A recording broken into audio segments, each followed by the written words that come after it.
Okie dokie. With the end of Season 2 of Vinland Saga, you really have to admire the man Thorfinn has become. The difference between him in Season 1 and Season 2 is astonishing, and it goes to show the level of care that's gone into his character development, from a savage warrior to a man that no longer wishes to kill or fight. But, hang on, why am I so accepting of a pacifist Thorfinn? Don't I want to see cool Viking sword fights like I did in Season 1? If I was asked if I would rather have a main character that killed or one that doesn't, I usually lean towards the former. So what has captivated me about Thorfinn, so much so that I have unwittingly accepted his idealism for a land without war or slavery?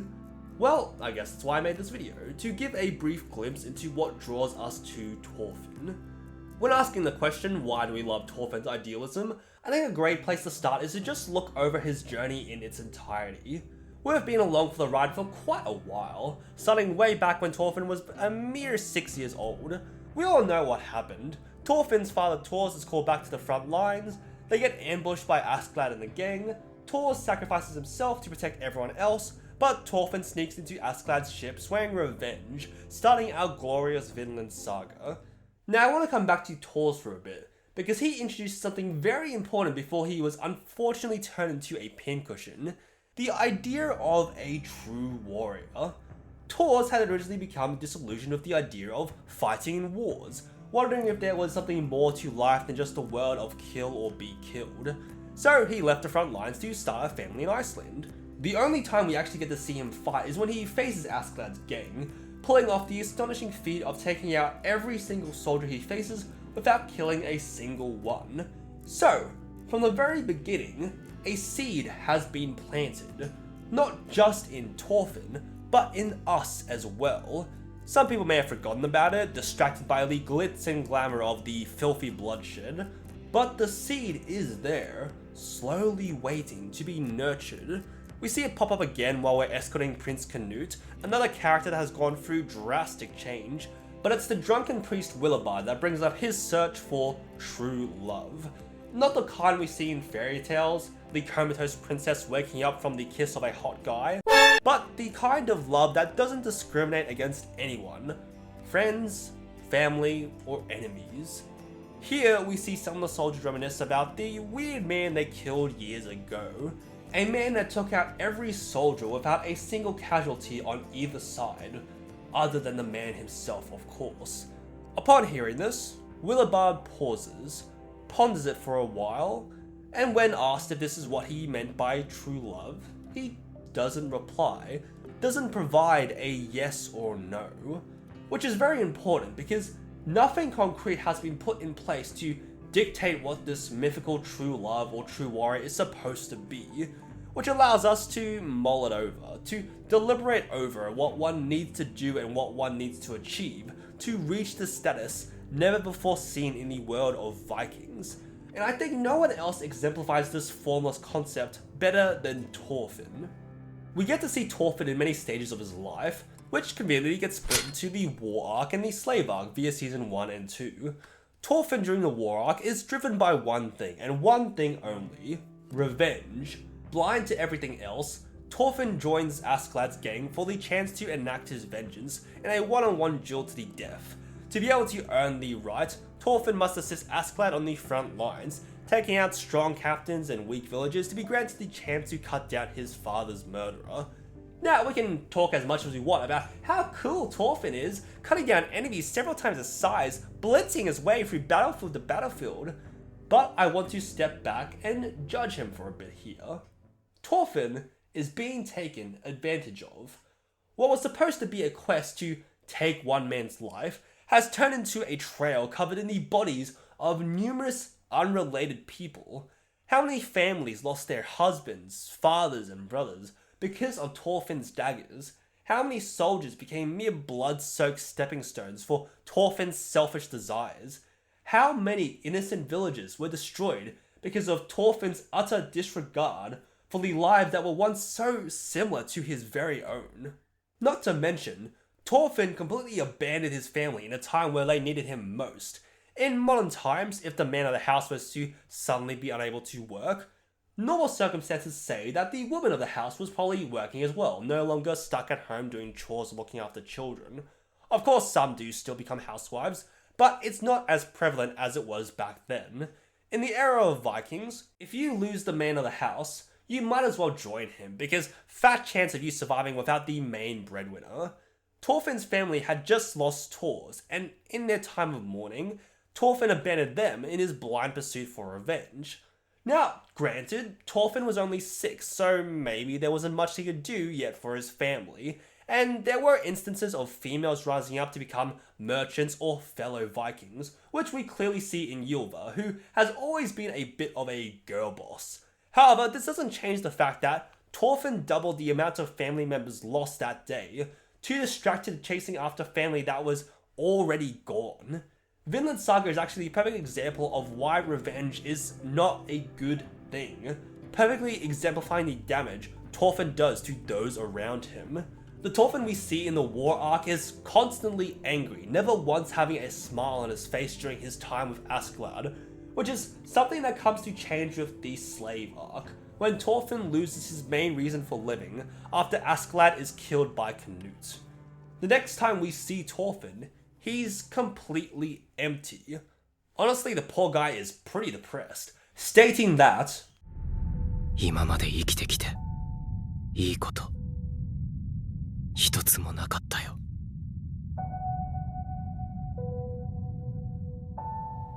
He's at the lowest point possible, stuck in one place, unable to do anything but be ordered around by a new master, living slowly becoming more and more pointless as days go on.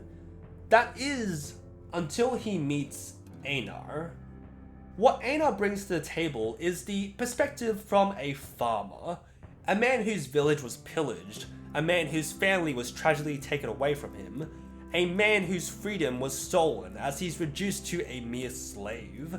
His interactions with Thorfinn shines a light on the crimes that Thorfinn has committed, faced with a man that could have very well been one of his own victims, along with a different way of life, a life of simply tilling the land and planting wheat, creating instead of destroying. Little by little, as they slowly work together to clear the farmland, the eyes of our young dejected warrior ever so slowly begin to open, in which he once again remembers the seed planted within him. お前に敵などいない。誰にも敵などいないんだ。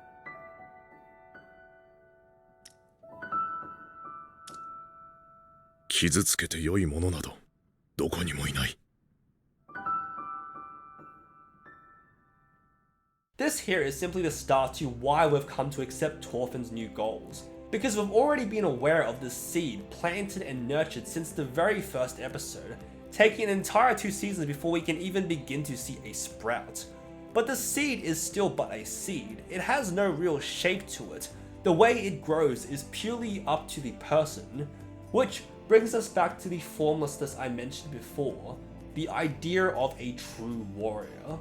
While Thorfinn now has new meaning in his life, with a desire to create a land without war or slavery, the journey itself is still unclear. With only the words of his father, Thorfinn needs to figure out what Thors truly meant as he goes along, which is what I love so much about his character and why I'm so accepting of his ideals, his ability to change and adapt. The slave arc allows us to see how often the idea of a true warrior changes for Thorfinn. Let's skip to Garda, the husband of Arnes, who has been critically injured in his attempt to free them both from slavery. Thorfinn is trying to protect them so that they can escape, but he comes face to face with Snake, a farm guard looking to kill Garda for killing his own men.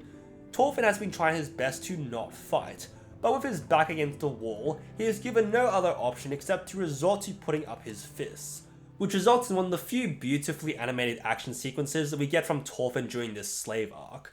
But the action is not what's important here, because afterwards, Thorfinn is again deliberating whether this was the right thing to do, whether there was really no other option he could have gone for without having to cause conflict. Which leads us to Canute's requisition, invading the farmland to take them and use them as profit for his armies. It's free real estate. Thorfinn tries to speak with Canute, but he's stopped by these soldiers that don't take him seriously, which ends up causing another fight. Backed against the wall, looking to find another option, he hears that the bystanders are placing bets on how many punches Thorfinn can take before he's knocked out. Seeing this opportunity, he decides to play on their turf and bet that he can take 100 punches so that he may speak with Canute. Can you see the difference already between these two moments? The changes that have now occurred to the idea of Thorfinn as a true warrior, deciding to not fight the enemy, but to instead put his body on the line to show his conviction. Is this a perfect solution to stopping war? Of course not. Poor guy looks like he stuck his head into a beehive, which unfortunately did not get adapted in the anime, much to my disappointment. But Thorfinn is changing and adapting, trying to figure out what a true warrior means to him, even emulating the now famous words of his dear father. 俺に敵なんかいない。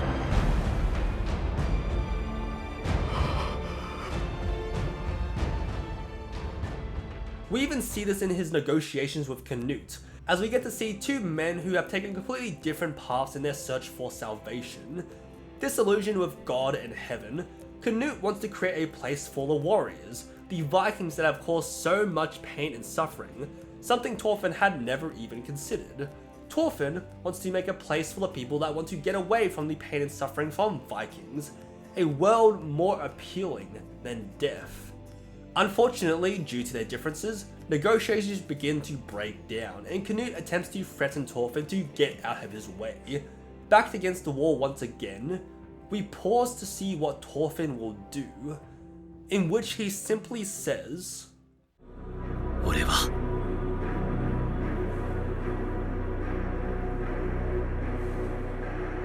逃げる。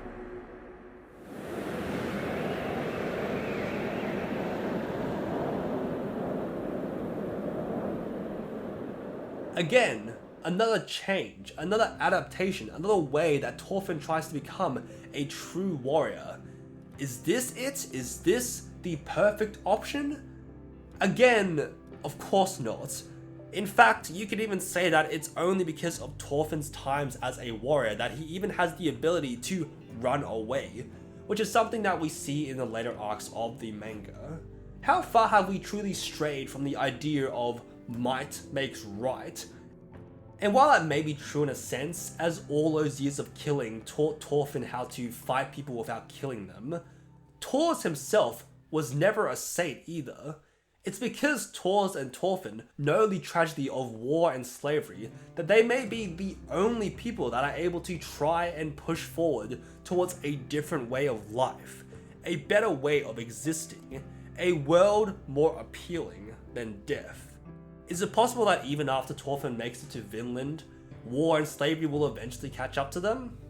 Of course, the world is constantly changing, but Thorfinn's ability to change along with it makes me want to believe that no matter what difficulties he faces, you will never be able to shake his resolve as a true warrior.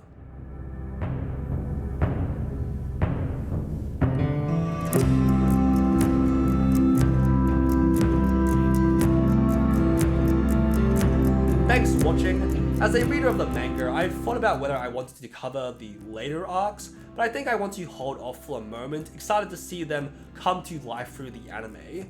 If any of you guys are anime onlys, I encourage you to check out the manga for yourself. It's absolutely beautiful and presents us with many more moments of Thorfinn's quest to become a true warrior, his very own Vinland Saga. With that out of the way, if you'd like me to be dragged to the eternal battlefield of Valhalla, let me know in the comments below and tell me your thoughts while you're down there. Like and subscribe for more content, let me know if there's something you'd like me to cover. I like to talk about anything that interests me. That's all I wanted to say. I hope you all have a good day.